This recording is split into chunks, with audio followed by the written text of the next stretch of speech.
오늘은 하나님의 뜻을 가장 소중하게 여기는 삶을 살라, 그런 주제로 말씀을 전하겠습니다. 자, 오늘 이 말씀은 이삭이 태어난 이후에 사라와 아브라함의 가정에 일어났던 일입니다. 한번 뿌린 불신앙의 그 씨가 계속 남아서 얼마나 우리들을 힘들게 하는가 하는 것을 보여줍니다.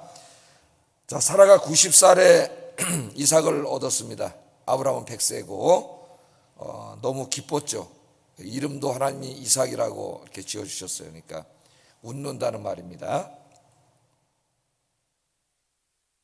자, 너무 기뻐가지고 사라가 감사하고 하나님께 찬양을 하고 이런 말씀을 어제 공부를 했습니다. 그러니까 사라가 이제 90의 아이를 낳고 젖을 먹이면서 엄마로서 누리는 기쁨을 이렇게 누리면서 행복하게 살고 있었는데 그 기쁨이 이제 오래 가지 못합니다.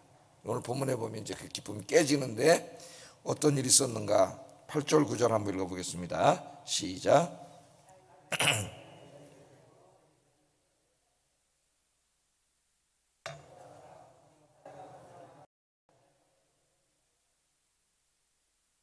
예, 8절에 보면 이삭이 젖을 떼는 날에 아브라함이 큰 잔치를 베풀었다, 그렇게 기록합니다. 자, 이삭이 젖을 떼는 날, 그러면 이삭이 한 몇 살쯤 되었을까? 우리가 한번 좀 생각을 해볼 필요가 있는데, 성경은 아니지만은 가톨릭 성경에 보면 외경이라고 있죠. 외경. 거기 보면 이제 마카비서가 있습니다. 요새는 핸드폰에 가톨릭 성경이라는 거 무료로 다 뜨기 때문에 한번 읽어보면 굉장히 재밌어요. 그리고 특별히 마카비서는 신약 성경을 연구하는데 그 배경적인 지식을 우리에게 많이 제공해 줍니다. 이 마카비서 7장 27절에 보면은 이스라엘의 어린이들이 보통 한 3살까지 젖을 먹었다 그래요. 3살까지. 그러니까 우리나라 아이들보다 훨씬 더 오랫동안 아이들이 어머니 이제 젖을 먹고 자라는데, 사무엘상 1장 22절 24절에 보면은 사무엘이 나오는데, 사무엘의 이야기를 읽어봐도 적어도 3살에서 4살까지 사무엘이 젖을 먹었다는 것을 그렇게 알 수가 있습니다. 이제 젖을 떼는 날, 이날 큰 잔치를 베풀었다 그랬는데, 이 당시에는 이제 이 영아들이, 어린 아기들이 병으로 인해서 여러 가지 이유로 일찍 죽는 경우가 상당히 많았습니다. 아이 때 죽는 경우가. 그래서 어머니가 젖을 뗄 때까지 이 아이가 건강히 살아있다고 하는 것은 굉장히 큰 기쁨이고 축복이었죠. 그래서 이제 큰 잔치가 베풀어졌는데, 이 잔치가 베풀어지는 이 즐거운 날부터 이제 다시 사라와 아브라함의 가정에 어려운 일이 생기기 시작했어요. 무엇 때문에 어려운 일이 생겼느냐? 9절에 한번 보겠습니다. 9절 시작.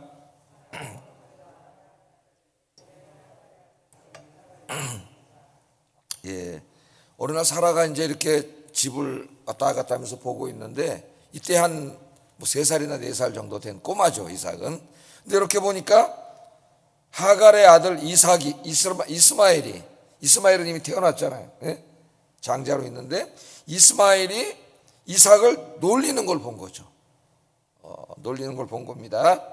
자, 이때 이스마엘의 나이는 한 17살 정도 됐습니다. 그러니까 17살 정도 된 형아인데, 아브라함에 보면 어떻게, 배다른 형이죠. 엄마가 다른 형, 종이 낳은 아들이니까 이 형이 자기 아들 어린 3살 4살짜리 이삭을 놀리는 걸 사라가 본 거예요. 그러니까 이제 눈이 뒤집힌 거죠, 사라가. 그런데 우리말 성경에는 놀렸다고 나왔습니다. 놀렸다고. 근데 이 개역 개정 이전의 개역 성경, 우리 이제 이 바뀌기 전에 개역 성경을 보면 희롱했다고 나와 있어요. 그러니까 좀 희롱했다가 좀 더 강한 표현이죠. 이제 이 재번역을 하면서 놀렸다고 좀 약하게 번역을 했습니다. 그런데 여기 놀리다로 번역한 이 짜크라고 하는 히브리 말은 놀리다는 뜻도 있습니다. 그런 중립적인 뜻도 있지만은 더 강력한 의미인 괴롭히다, 박해하다, 이런 의미도 있어요. 이 말씀 속에는 만약에 그냥 이스마엘이 그 한 3-4살 먹은 이제 동생을 좀 놀리는 걸 보고 사라가 오늘 이처럼 막 화를 내고 부부간에 싸움이 벌어지고 가정에 위기가 왔다면은, 사라는 우리가 생각한 것보다 훨씬 더 나쁜 여자예요. 그죠? 포악하고. 과연 놀린 정도 가지고 그랬을까? 그렇게 우리가 한번 생각을 해봐야 되는데, 갈라디아서를 보면은 사도 바울이 이제 이 이야기를 하나의 그 비유로 사용하면서 박해에 대해서, 교회가 이방인들에게 박해받는 것을 설명할 때에 이 이야기를 비유로 사용을 합니다. 그게 이제 갈라디아서 4장 28절 30절인데 한번 읽어보겠습니다. 시작.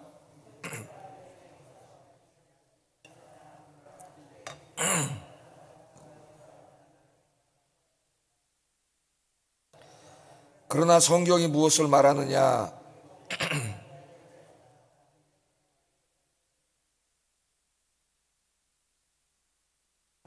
여기 이제 그 이스마엘이 이삭을 놀렸다고 우리말에서 창세기 번역했는데 사도 바울은 뭐라고 번역하고 있어요? 박해했다고요. 박해했다고 얘기를 합니다. 물론 이제 교회가 박해받는 것을 비유로 설명하려고 박해받았다는 단어를 쓰고 있는데, 그러니까 이자크는 단지 그냥 와서 이렇게 좀 놀린 게 아니에요.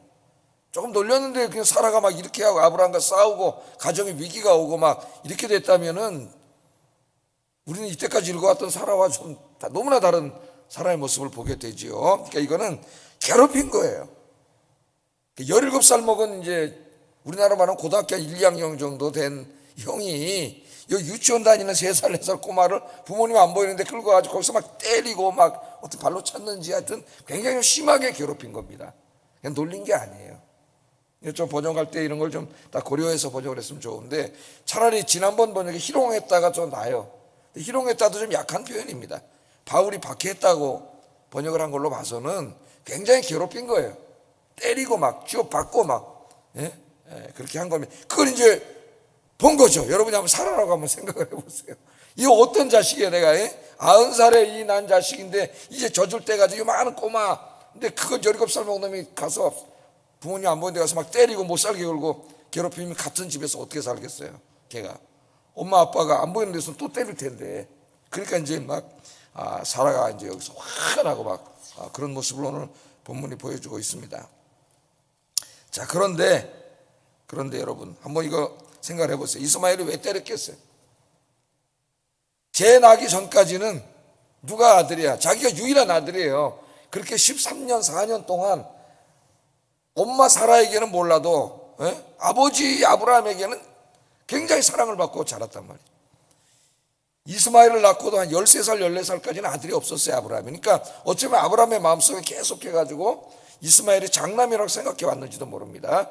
그러니까 그 사랑을 다 자기가 받고 자랐는데, 저놈 새끼가 태어난 다음부터 저게 막 잔치가 열리고 아버지의 관심이 절로 가는 것 같고 온 가족이 다 관심이 절로 가고, 적자가 태어났잖아요. 자기는 서자고. 그러니까 저 얼마나 밉겠어요. 여러분, 저 아이 키울 때 이제 첫째 나고 둘째 나면은 첫째가 둘째를 엄마 안 보는 사이 때 꼴람 주는 수가 있죠. 이 정도는 아니지만은 왜? 그 엄마가 잘해야 되죠. 엄마 아빠가. 쟤 나오기 전까지는 내가 우리 집에서 최고 하라 하고 엄마가 항상 나만 안아줬는데, 동생 난 다음부터는 동생만 안아주고, 그러면 이제 여기 마음에 상처를 받는 거예요. 이 아이에게는 엄청난 상처입니다, 이게. 그러니까 엄마 아빠가 지혜롭게 잘해야지, 또 애기 낳다가 애기만 끌어안고 그러면 얘는 굉장히 상처를 받고 얘를 때리게 돼요, 동생을. 자, 근데 이거는 뭐 그 정도가 아니죠. 굉장히 이삭이 미웠던 거죠. 그래서 막 괴롭힌 거예요. 사라는 막 이제 난리가 났고 같이 살 수가 없는 상태입니다, 이제. 자, 그런데 우리가 한번 여기서 생각해 봐야 될 것이 있어요. 이 고난의 뿌리가 누구예요? 사라 자신이잖아요, 자신. 자기가 저지른 일이잖아요. 자기가 아이를 낳지 못하니까 자기 여종이었던 하갈 몸종을 자기 남편에게 들여보내서 시바지로 아이를 얻어가지고 그 아이를 자기 아들려고 삼으려고 했던 그 사람이 누굽니까? 이거 모든 걸 계획한 사람이 사라입니다. 하나님은 분명히 약속해 주셨어요. 노아 아브라함을 통해서 아이를 주시겠다고. 그럼 하나님 말씀을 믿고 기다려야 되는데, 사라가 중간에 흔들려가지고 이 불신앙의 뿌리를 뿌린 거죠.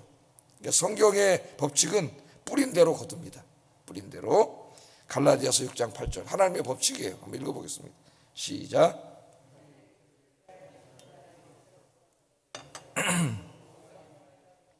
성령으로부터 영생을 거두리라. 아멘. 뿌린 대로 거둬요. 뿌린 대로.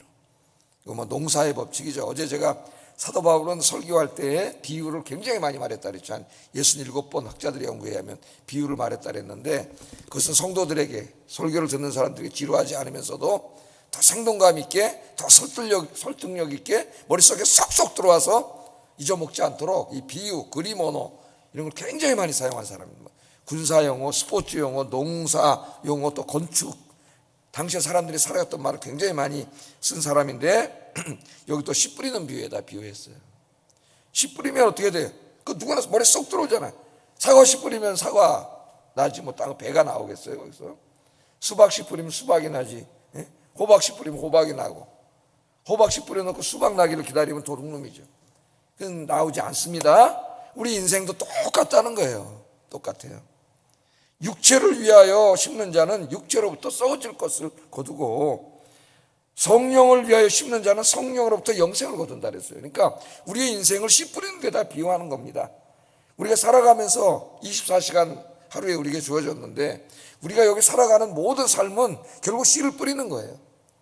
여러분이 살아간 대로 열매를 거두는 거지, 여러분이 살아간 것과 다른 열매를 거두지 않습니다. 절대로. 육신의 씨를 뿌리면 사라처럼 육신의 씨를 거둘 수밖에 없어요. 성령의 씨를 뿌리며 살아가는 자는 성령의 씨를 거둡니다. 여러분이 오늘 새벽에 나와서 기도의 씨를 뿌리면 응답의 열매를 거두게 될 줄로 믿습니다. 여러분이 사랑의 씨를 뿌리면 사랑의 씨를 열매를 거두는 거예요. 여러분이 미움의 씨를 뿌리면 뭘 거둬요? 미움의 열매를 거두는 거예요. 나는 남을 막 미워하고 정죄하고 욕하고 다니면서 다른 사람이 나를 사랑해 주기를 기다린다는 건 어리석은 행동이에요. 내가 미움의 씨를 뿌리고 남을 욕하고 뒤에서 비방하고 험담하는 씨를 뿌렸는데 누가 거기서 어떻게 좋은 열매가 맺겠습니까? 사랑받고 싶으시면 먼저 사랑하세요. 내가 남에게 이해받고 싶으면 다른 사람을 이해하려고 노력하세요.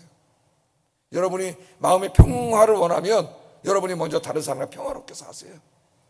하나님을 체험하고 싶으면 기도의 씨를 뿌리세요. 성령의 씨를 뿌려서 성령의 열매를 거두는 여러분 되시기를 주의 이름으로 축복합니다.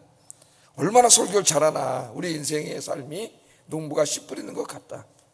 씨는 뿌린 대로 거둔다. 사과 씨를 뿌리면 사과를 거두고, 배 씨를 뿌리면 배를 거두고, 엉겅퀴를 뿌리면 엉겅퀴를 거두고, 포도를 심으면 포도 열매를 거두는, 내 삶이 마찬가지예요. 오늘 하루도 살아갑니다. 씨를 뿌리는 거예요. 여러분이 성령 안에서 선한 씨를 뿌리면 선한 열매를 거두게 될 거예요. 선한 열매가 주렁주렁 열리는 여러분 되기를 주의 이름으로 축복합니다. 자, 이 사라가 뿌린 이 불신앙의 씨 때문에 사라의 마음이 이제 격동되기 시작했고, 이것이 이제 부부관계의 갈등으로 다가옵니다. 그러니까 불신앙은 가정을 깨뜨려요. 그래서 이제 사라가 이 광경을 보고 화가 나가지고 누굴 쫓아갔어요? 아브라함을 쫓아갔어요. 사실은 자기가 다 그렇게 하라 해놓고, 남편이 꼴드배기 싫은 거지 이제. 내 남편이 저는 지 아들이라고 저 이스마엘을 쳐다보고 사랑하고 그러니까 이 일이 다 발생했다. 그래서 쫓아가가지고 남편과 한판 붙습니다. 이 사건이 있기 이전까지 사라는 절대 그런 여자가 아니었잖아요. 여러분 너무나 잘 알죠. 나중에 히브리서에서 칭찬까지 하잖아요. 베드로서에서. 사라는 자기 남편을 존경하고 그랬던 분, 말도 이렇게 막 하지 않는 사람이에요. 그런데 이 아들 사건을 눈이 확 뒤집혔습니다. 10절 11절 한번 읽어보겠습니다. 시작.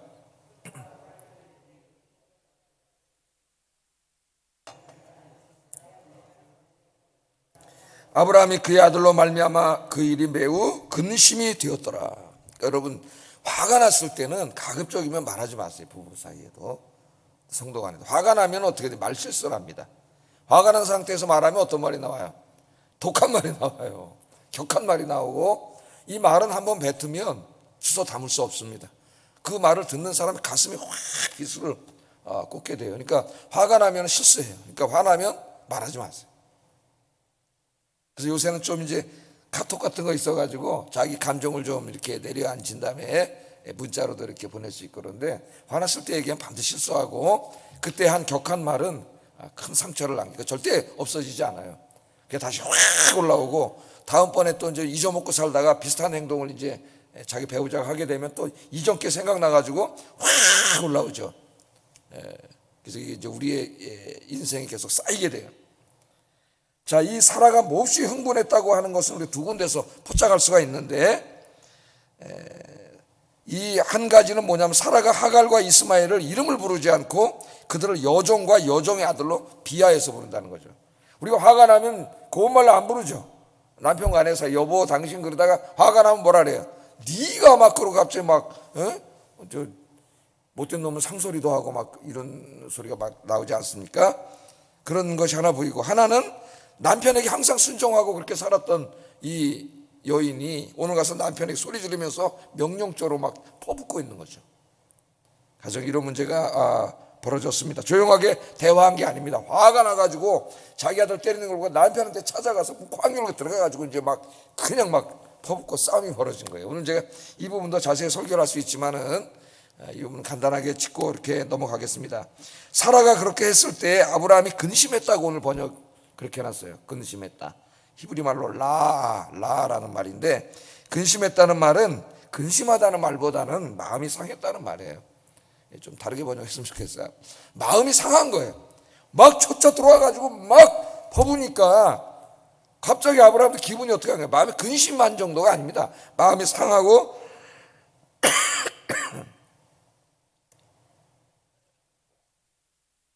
불쾌해진 거예요. 불쾌해져.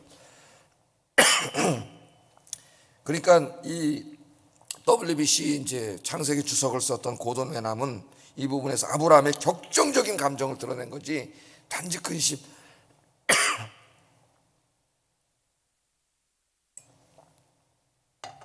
단지 근심한 게 아니라 격정적인 감정을 드러냈다고 하는 거예요. 그래서 이건 정리를 하겠습니다. 믿는 가정에도 갈등이 일어날 수 있습니다. 감정이 격해질 수 있어요. 그러나 이때 잘해야 됩니다, 여러분. 대화를 잘해야 돼요. 부부싸움을 잘해라 그런 말 있지 않습니까? 너무나 화날 땐 이야기하지 말고, 중요한 것은 가정에 문제가 생겼을 때 부부가 기도하면서 대화하면서 지혜롭게 은혜롭게 문제를 해결해야 아름다운 가정을 화평한 가정을 이루어갈 수 있습니다. 여러분들이 그런 여러분들이 되시기를 주의 이름으로 축복합니다. 자, 마지막으로 하나 살펴볼 것은 진짜 문제는 아브라함이에요. 아브라함. 하나님이 계속 얘기했잖아요. 너와 사라 사이에 난 아들이 하나님의 언약의 자식이다. 그런데 아브라함의 마음이 이삭을 낳은 이후에도 결정을 못하고 있었던 것 같아요. 12절 한번 읽어보겠습니다. 시작.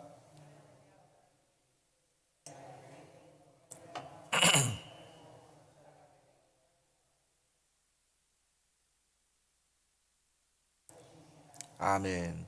자, 사라가 쫓아와서 이제 막 내보내자, 쫓아버려라, 막 이제 얘기하지 않습니까? 그때 아브라함 이제 마음도 상했고 불쾌해졌고 사라의 마음을 들어주는 마음이 전혀 없었어요. 한번 생각을 해보세요.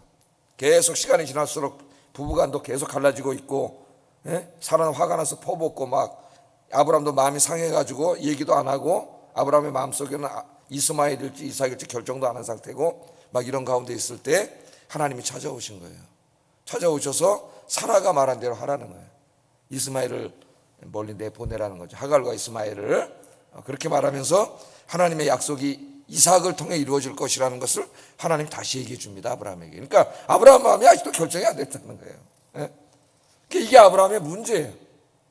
그는 인간의 정 때문에 하나님의 말씀을 확 잡지 못하는 거예요. 인간의 정의 때문에. 왜? 이스마엘은 자기 자식이야. 사라하고는 달라요. 자기와 하갈 사이에서 났어요. 내 피부치야. 장남이야. 아브라함이 볼 때는 17살입니다. 조금 이제 한 3, 4살 먹었는데 17살 먹은 아들로 볼 때 그 아버지의 마음이 얼마나 흐뭇하겠어요. 그게 아버지예요. 아버지. 사나이 닿고. 여러분 나중에 이제 이삭의 그 가정도 보면은 쌍둥이를 낳잖아요. 야곱과 에서를 낳는데 야곱은 좀 여자 같은 딸 같은 아들이야. 쌍둥이인데도 전혀 달라요. 우리 내 동생 쌍둥이를 낳았는데 아들 쌍둥이인데 한 놈은 딸 같고 한 놈은 아들 같더라고. 진짜로 하는 역할이요. 그러니까 엄마는 부엌에 들어서 엄마 일 도와주고 엄마 그러면서 이런 아들 야곱을 좋아하고, 에서는 누구예요? 사나이죠. 사나이. 사냥 가서 고기 잡아다 아버지 딱 드세요. 딱 보면 사나이다운 아들.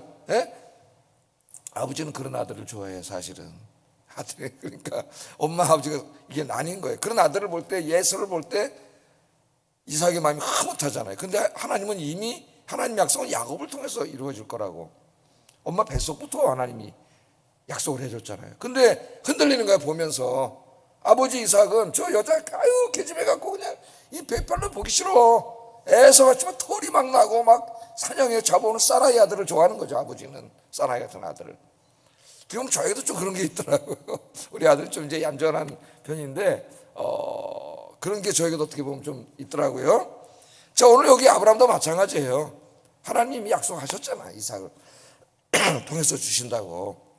그럼 그 약속을 받고 빨리 가정과 또 하나님의 약속을 이루기 위해서 좀 자기 인간의 정리가 좀 마음이 아프겠지만 하갈과 이스마엘은 집에서 내보내서 다른 곳에서 떨어져 살도록 했어야 되는데 이 우유부단함이 오늘 이 문제를 다 일으킨 거예요.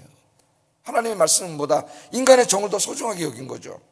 오늘 제가 이제 길게는 안 하고 목도 아프고 그래서 말씀을 적용을 해보겠습니다. 하나님을 섬기고 하나님의 뜻을 행하는데 방해가 되는 것들은 우리가 다 멀리해야 됩니다. 인간의 정리로 정리하고 다 멀리해야 돼요.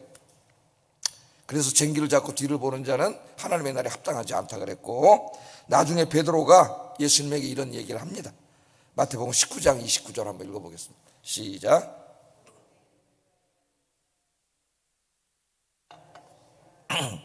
여러 배를 받고 또 영생을 상속하리라. 아멘.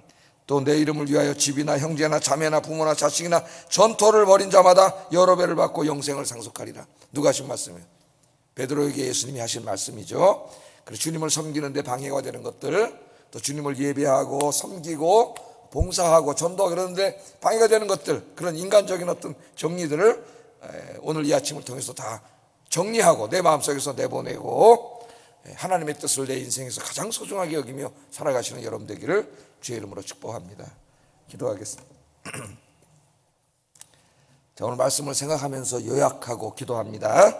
하나님이 기뻐하시는 성령의 씨를 뿌려 선한 열매를 맺게 하소서. 뿌리는 대로 거둬요.